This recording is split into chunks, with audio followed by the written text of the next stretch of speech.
Hanuman Beniwal media से मुखातिब हैं, क्या कह रहे हैं सुन लेते हैं।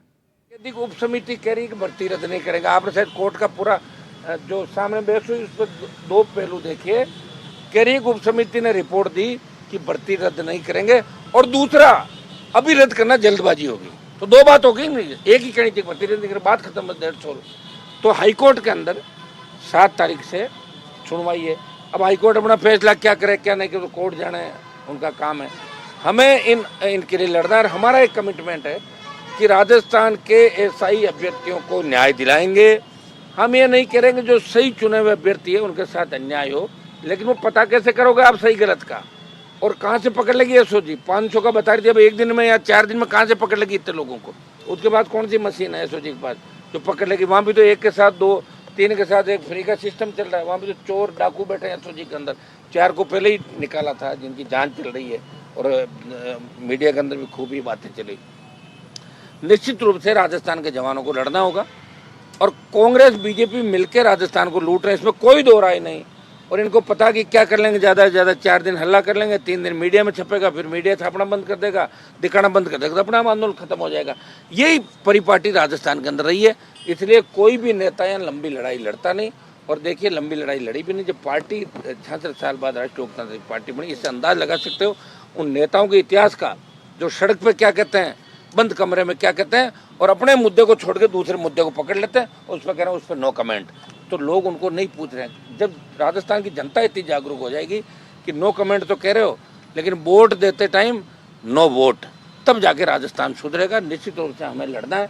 कल ही मैं तो बजरी का बहुत बड़ा आंदोलन करके आया हूँ। रोज आप देख रहे हैं कि एक व्यक्ति सड़कों पर लड़ रहा है, बिना सिस्टम के, बिना संगठन के, वो लड़ रहा है, जग रहा है, कोशिश कर रहा है और प्रयास कर रहा है। निश्चित रूप से जीत हमारी होगी। कल आपात बैठक राष्ट्रीय लोकतांत्रिक पार्टी की हमने बुलाई, जिसमें 150 प्रमुख लोग हमारे आएंगे, और आंदोलन का अगला स्वरूप क्या होगा आप देखिए। 70 दिन हो गए हमें धरने पे बैठे हुए। इस दरमियान हमने दूसरे धरने भी दिए। इस दरमियान हमने 1 लाख से ज़्यादा जवानों की रैली करी, जेल भरो आंदोलन चलाया, और यहाँ से हटे नहीं। सरकार हमें नहीं थका पाई। हम राजस्थान की सरकार को थका देंगे और भजनलाल की विदाई भी करा देंगे अगर ठीक ढंग से काम नहीं किया। सरकार की मंशा तो क्लियर होगी आज की सुनवाई में। तो सुनिए मेरी बात, सरकार की मंशा है क्या? पहले तो आप समझो सरकार को कि भजनलाल जी, ये कोई किस्सा एक व्यक्ति बता रहा था कि भजनलाल जी ने बोला कि यहाँ सड़क बना दो, तो मुख्यमंत्री अगर बोलता है तो इसका मतलब आधे घंटे बाद आदेश आ जाता है, 3 दिन में काम चालू हो जाता है। सरकार तो सरकार होती है। इसीलिए हम कह रहे हैं सरकार कब्जा करेंगे। सरकार जो कहती है वो करना पड़ता है, नीचे सरकारी जो कारिंदे उनको। और बोले साहब 1 साल बाद वो काम नहीं हुआ। ऐसे तो हज़ारों उदाहरण है। भजनलाल जी का एक ही काम ठीक है, वो लोगों से मिल लेते हैं, खिला देते पिला देते, और खुद भी उनके साथ खाना खा लेते हैं, नाश्ता कर लेते हैं, और हंस देते हैं। लोगों को लगता है भजनलाल बेचारा, भजनलाल बेचारा। सीधा आदमी लोग कहते हैं।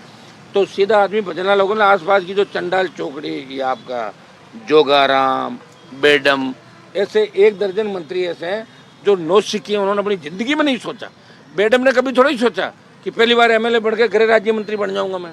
हाँ, फाइल उसके बाद नहीं जाती होगी, ये निश्चित रूप से राज्य मंत्री पर कोई फाइल नहीं जाती। सारी फाइल होम देख रहा है। और वहाँ गौरव श्रीवास्तव बैठा है, सबसे बड़ा पुलिस का चोर डाकू कह सकते हो उसको, जो पूरे राजस्थान के एसपी आईजी लगा रहा है, पूरी बजरी और लिकर का जो काम कर रहा है। उसके सारे रिश्तेदार सारे यहाँ के हरियाणा से डेरा डाल चुके राजस्थान के अंदर। और 2 साल से गौरव ने सबसे ज़्यादा कमाई की। गौरव ने कमिटमेंट कर लिया कि मैं भर्ती रद्द नहीं होने दूंगा, क्योंकि हनुमान बेनीवाल में बैठे, और मैं जब नागौर एसपी था तो हनुमान जी ने मुझे तंग परेशान किया। तो हनुमान